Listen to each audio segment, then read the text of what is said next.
Once a month, we have my husband's family over for a family dinner. His family consists of a few brothers and sisters, his mom and dad, and his nieces and nephews. We also have a few children of our own. When we have our dinners, almost everyone shows up except for the parents of his nieces and nephews. They have, for every single one of the past dinners, been taking the opportunity to go out and have date night and been using me as their babysitter without asking. The rest of his family neglects to watch the kids, so I'm stuck watching not only my children, who are all below the age of 5, but also my husband's nieces and nephews, who are all also below the age of 5. Altogether, there are 6 children under 5 under my care alone because no one else will take the time to watch them. At the most recent dinner, all of the kids were sick. We were given a heads up, and my husband asked his sibling not to drop the kids off. Dinner starts, and all of the sick kids walk through the door with my husband's mom and dad. And once again, the kids' parents decided to stay home and have a date night. Now me and my kids are sick, and they missed out on Halloween due to their sickness. In a fit of fever-induced irritation, I sent his nieces and nephews' parents a text, letting them know that they're not allowed to bring the kids over while they're sick, and that the kids aren't allowed to come over for the dinner unless the parents are also there with them to watch over their own kids. My exact text was, "Hey, brother-in-law and sister-in-law, please don't drop off the kids at our house anymore unless you're planning on staying to supervise them. I have my own kids to watch, and I'm not up for watching over yours too. Also, don't bring your kids over when they're sick. Illnesses happen, but my kids missed out on Halloween because you brought them over when we asked you not to. I hope to see your family at the next dinner." Now all the adults in the situation are angry. My husband's younger siblings agree that it's irritating to have so many kids there and not enough supervisors, so I feel like I'm in the right. It shouldn't be my responsibility to watch other people's kids. I'm offering my home and food during these dinners, but I am not offering free babysitting service. I'm not offering free babysitting service. Exactly. Your brother-in-law and sister-in-law have been taking advantage of you. They can hire a babysitter. And don't get me started on the sick kids thing. I missed out on enjoying 10 days of Christmas vacation because my sister dropped her sick kid off with my mom when I was visiting, and I got sick as a dog. You are not the idiot. Who sends sick kids over for dinner? Entitled parents. The sheer audacity to expect the host to babysit is infuriating, but sick kids are beyond. Honestly, I wouldn't host anymore, and the next time one of the siblings hosted an event, I would drop my kids off and leave for date night. Play stupid games and win stupid prizes. But OP, I think you need to hop in your car right now and head over to brother-in-law and sister-in-law and sit up close and personal while you explain this all to them in detail. Take your time with it so they really get it. And I think your husband needs to be doing a lot more communicating with his family and also watching the children. Where is he in all of this? He definitely needs to be communicating more. He typically cooks the dinner, so I watch the kids. It's supposed to be a potluck-style dinner, but no one ever brings anything, so husbands are stuck cooking all the food. Okay, I know they're family, but they don't bring anything to the potluck, and you have to watch the kids? They don't respect you. Full stop. Your husband needs to step up and lay down some ground rules. Either it's a potluck that the whole family participates in and parents are responsible for their children, or the gatherings stop. Give them one more chance with your clear expectations. If they follow the rules, fine. If not, the parties stop. I would go so far as to say, your husband doesn't support you on this. Then the moment the first guest arrives next time, you simply walk out the door, shut your phone off, and enjoy evening to yourself. I personally would die on this hill, as you've already tolerated so much disrespectful behavior. Time to cancel it entirely, though. They're all freeloading. I, 28 female, live about a 3-hour drive from my hometown. My brother, I'll call him George, 25, was disabled, mentally and physically challenged. My parents prioritized him and ignored me for my entire life. For instance, in addition to the fact that they never were there for me emotionally, They also missed countless softball games, parent-teacher meetings, concerts where I'd be playing my cello with an orchestra, and even my high school graduation. Almost all of it was because George had a complication and needed to be taken to the hospital. I left home for college and never came back. They would only ask me to return on special occasions, like Christmas or my birthday, but I never returned. So we have an almost non-existent relationship. They know almost nothing about my life. George passed away 3 days ago. My parents have been calling me, asking me to come to his funeral and be there for my brother and family. They also asked me to visit when they learned he was critically ill. Then and now, I said I wouldn't make it and told them to go on without me. My mother told me she was disappointed in me and said I was making a huge mistake and disrespecting my brother's memory. My girlfriend, 27, also said I may be acting too emotionally and that I may feel better after the funeral and having closure. Am I the idiot if I skip this funeral altogether? You are not the idiot if you don't go to the funeral. But I agree with your girlfriend. You may feel better if you do, and you should be able to schedule it so that you arrive for the funeral, go to the ceremony, and have a plan to leave, not with any drama, but just, sorry, got work tomorrow, goodbye, departure. In fact, if you can, make a plan so that if you have to, you can leave at any time. This isn't about your parents. This is about you. I disagree. The relationship with the parents is burnt, and this ship has sailed ages ago. No need to get yourself guilt-tripped by the parents who neglected you for years. Don't go. These people are strangers. It's going to be a waste of time. This notion that one needs to go to funerals for closure is utter BS. Well, I think you should go. Your parents screwed up. They should have figured out how to divide their attention appropriately. You had a crappy childhood, and it was not your fault on any level.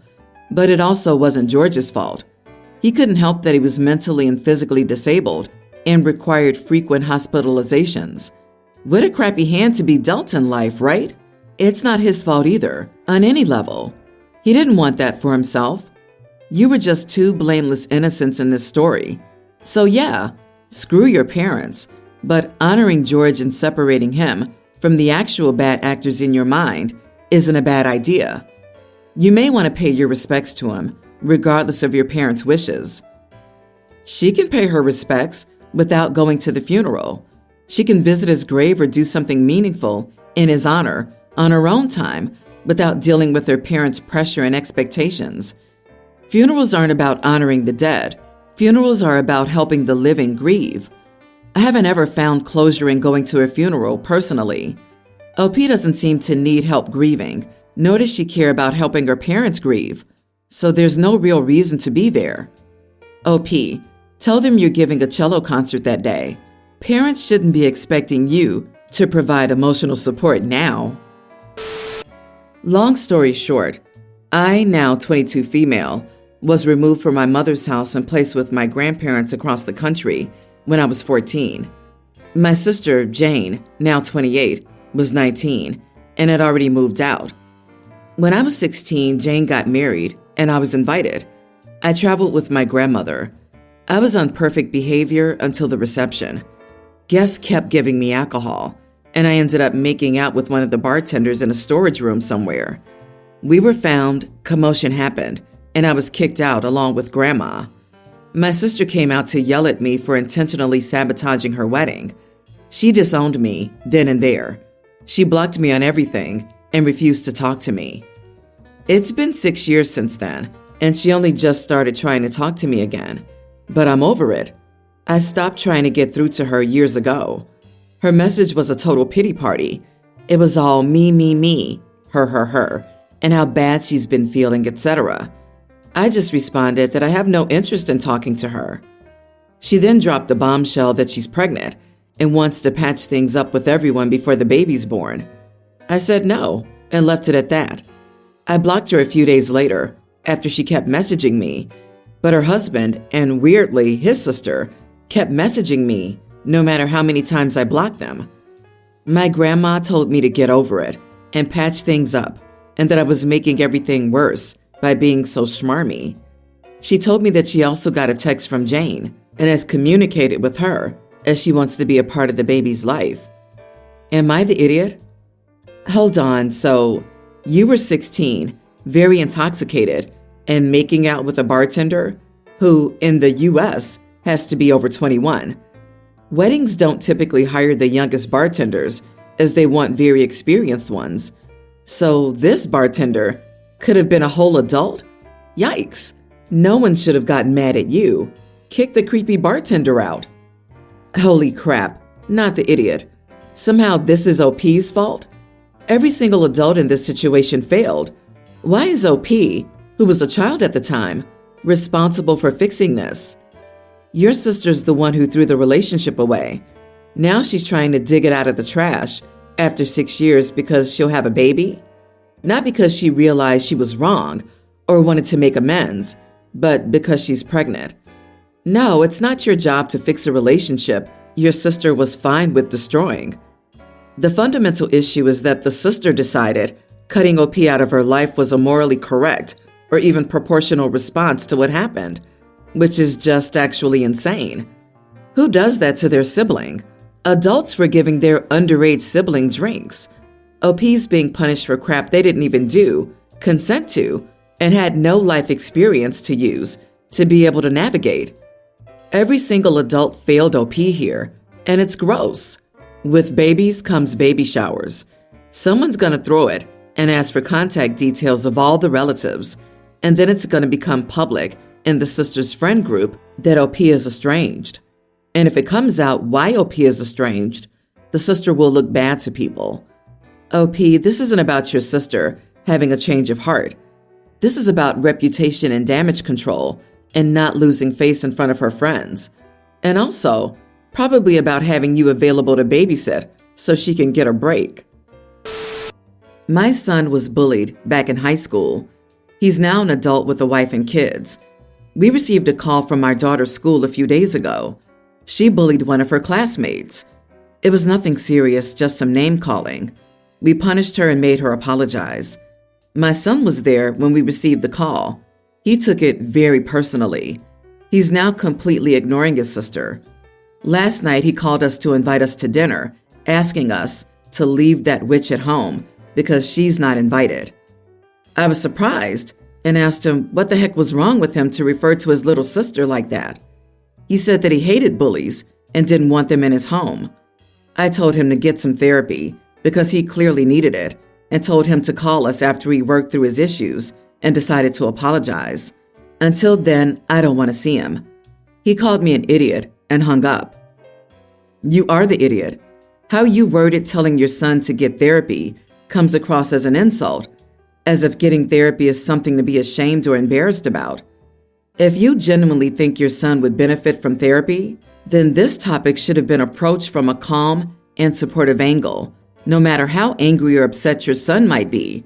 No, you don't get to call your sister a witch and act like you deserve sympathy, especially if she's a child in school and you're a grown darn man. Kids don't have empathy figured out. Take some kind of witch to talk crap about a little girl over the phone, in my opinion. Some people have gotten too used to that word. It's such a nasty thing to call a person, especially a child in school, let alone your own sister. You are not the idiot. If a grown man calls a child names, he needs therapy to assess his problems. You did not condone your daughter's behavior. You stated it was some name calling and nothing major. Yes, it's not nice, but teenagers can be little brats sometimes. You learned your lesson, apologize, and hopefully understand it for good. God forbid, if a few years down the line, his children do minor bullying. What's he gonna do? Kick them out of the house? Protecting a child from an unhealed adult is your responsibility as a parent. I come from a pretty close family.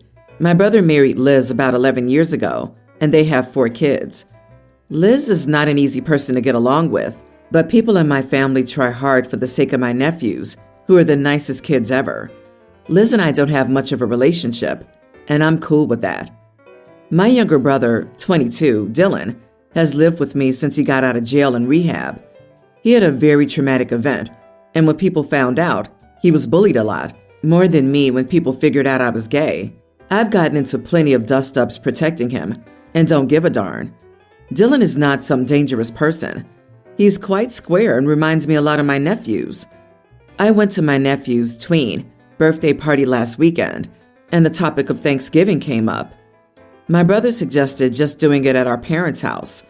Liz asked if Dylan was going to come. I thought how thoughtful of her to think of him.